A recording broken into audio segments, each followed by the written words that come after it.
Assalamualaikum warahmatullahi wabarakatuh. Saya Stefan Halim dengan NIM 214031143 ingin mempresentasikan materi mata kuliah pengantar bisnis selama setengah semester ini. Adapun tugas ini saya buat guna untuk memenuhi tugas ujian tengah semester pada semester genap ini.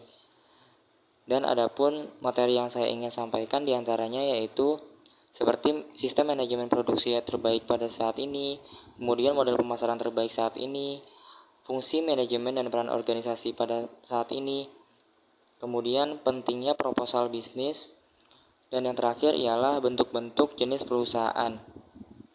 Baik, tanpa berlama-lama mari kita lanjut kepada materi yang pertama.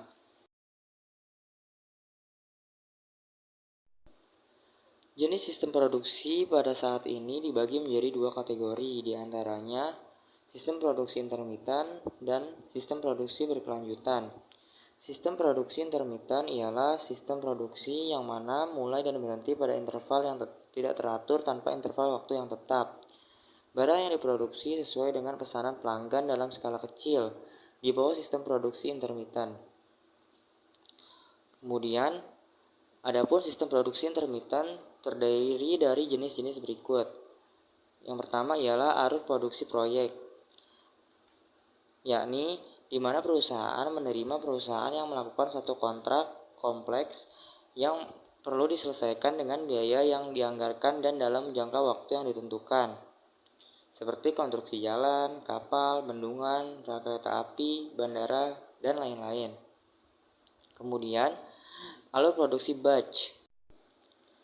Alur produksi batch ialah alur yang dibawa jenis produksi. Jadwal produksi diputuskan berdasarkan perkiraan permintaan atau sesuai pesanan tertentu. Kemudian, alur produksi sesuai permintaan ialah alur produksi jobbing, yaitu produksi secara ketat sesuai dengan spesifikasi pelanggan. Kemudian adalah sistem produksi berkelanjutan. Sistem produksi berkelanjutan mengacu pada sistem yang mana semua kegiatan produksi bergerak dengan terus-menerus tanpa sering berhenti atau tidak teratur. Yang mana sistem produksi berkelanjutan mencakup pada jenis-jenis seperti berikut. Yang pertama ialah alur produksi massal. Alur produksi massal ialah alur yang memproduksi produk dalam skala besar dan menyimpannya dengan aman di gudang sampai permintaan mereka muncul di pasar. Kemudian yang terakhir ialah alur produksi proses. Dalam hal ini, hanya satu produk yang dapat diproduksi dalam skala besar dan disimpan sampai permintaan mereka muncul di pasar. Seperti contohnya ialah kertas, gula, semen, baja, dan lain-lain.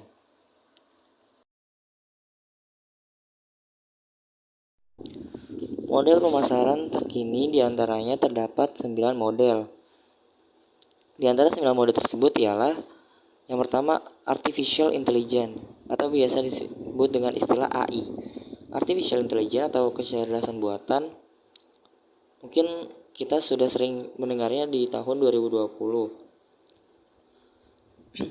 Ialah chatbots atau pesan otomatis yang dapat berinteraksi dengan pelanggan secara langsung.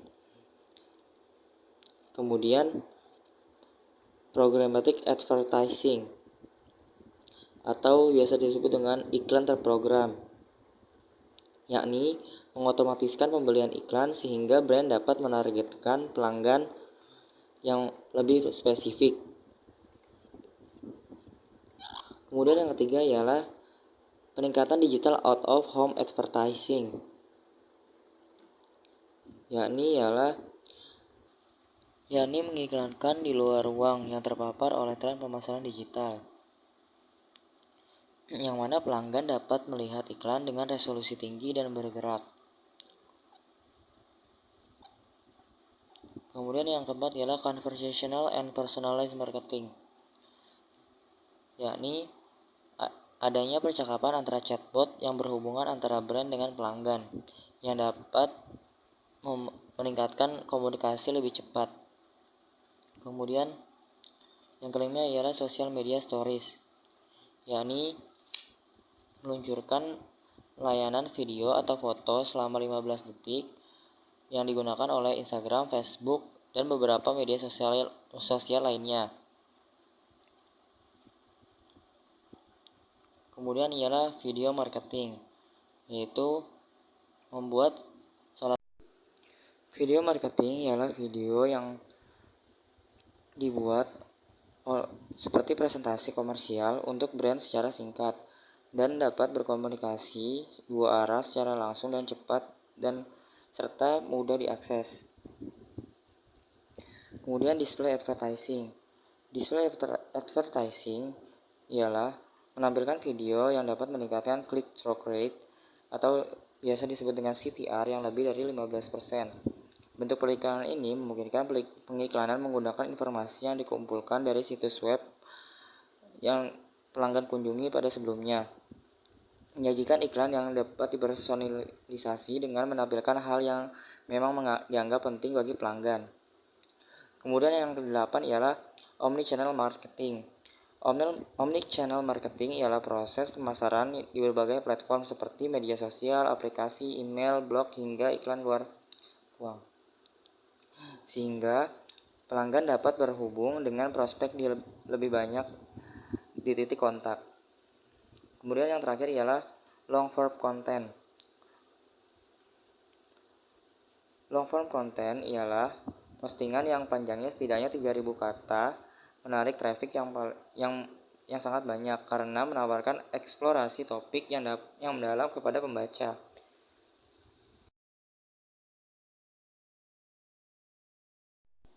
Fungsi manajemen dan peran organisasi dalam sebuah perusahaan diantaranya ialah pertama, penanggung jawab dan pengendali, kemudian pelaksana efektivitas POLC, operasional organisasi sehari-hari.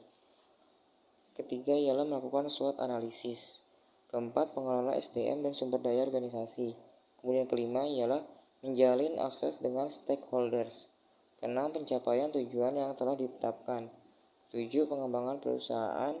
Ke-8, menyusun strategi kelangsungan hidup untuk perusahaan ke depannya.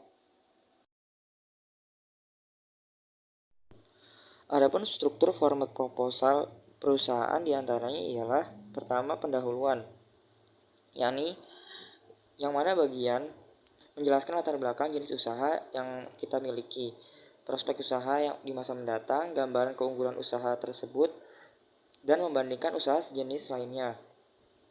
Kemudian, permasalahan atau tantangan yang akan dihadapi, dan cara menghadapi kendala tersebut, serta visi dan misi usaha yang kita miliki. Kedua, profil lengkap usaha, yakni profil lengkap mengenai usaha yang dijalankan, serta wajib menjabarkan usaha Anda secara jelas.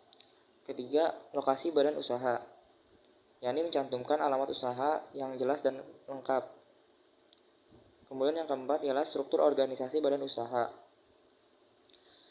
yaitu memasukkan struktur organisasi badan usaha yang digambarkan secara jelas seperti mengenai pemilik, asisten, staf produksi, staf keuangan, staf pemasaran, staf admin, dan sebagainya. Kemudian menjabarkan produk yang dijual, yakni seperti jenis produk, spesifikasi, metode produksi, keunggulan produk, kuantitas yang dihasilkan setiap produksi, kendala produksi, atau bahan baku yang akan dihadapi, dan sebagainya. Kemudian, target pasar yang akan dituju, yakni mengetahui konsumen siapa saja yang akan kita tuju. Kemudian, menerapkan analisis SWOT, Strength, Weakness, Opportunity, Threat, yaitu untuk mengetahui kekuatan, kelemahan, peluang, dan ancaman terhadap badan usaha yang akan dijalankan.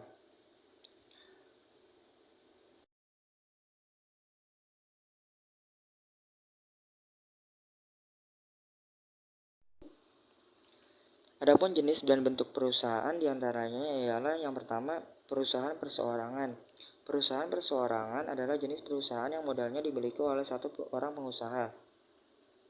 Kedua, persekutuan perdata adalah jenis perusahaan yang berdiri dari perjanjian antara dua orang atau lebih untuk meningkatkan diri dan memasukkan sesuatu untuk membagi keuntungan bersama.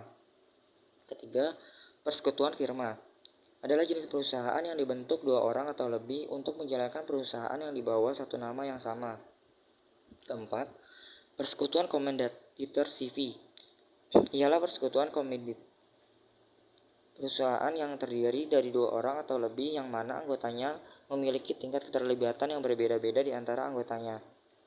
Kelima, yayasan adalah jenis perusahaan yang bergerak di bidang sosial, kemanusiaan, dan keagamaan. Keenam, koperasi adalah jenis perusahaan yang didirikan dan dioperasikan oleh anggotanya sendiri, yang mana seluruh anggotanya memiliki tanggung jawab yang sama dalam mengelola perusahaan tersebut. Dan yang terakhir ialah perusahaan negara, adalah jenis perusahaan yang modalnya dimiliki oleh negara, baik sepenuhnya, sebagian besar, ataupun sebagian kecilnya. Baik, sekian presentasi dari saya, kurang lebihnya mohon maaf. Terima kasih. Wassalamualaikum warahmatullahi wabarakatuh.